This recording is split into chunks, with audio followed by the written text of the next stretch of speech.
రంగాలయ్యా ఉండాలయ్యా దయ్యుంచయ్యా దేవ నీ గండా ఉండాలయ్యా చూపించయ్యా గోవ ఇంటి వంట నాలగించి తొండ వెత్తి తినిల్చయ్యా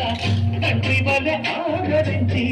తోడు మీద అందిల్చయ్యా ఓ